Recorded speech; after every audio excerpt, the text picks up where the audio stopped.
بسم اللہ الرحمن الرحیم۔ السلام علیکم ورحمۃ اللہ وبرکاتہ۔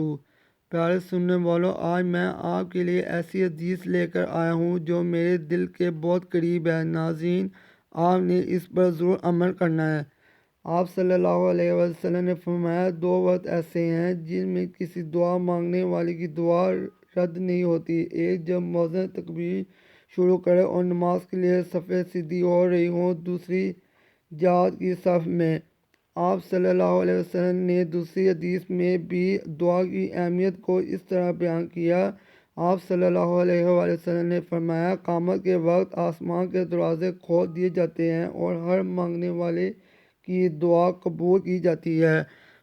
ناظرین، اس پر عمل کریں اور اس ویڈیو کو لائک کریں اور دوستوں کے ساتھ شیئر کریں۔ یہ صدقہ جاری ہے۔ السلام علیکم ورحمۃ اللہ وبرکاتہ۔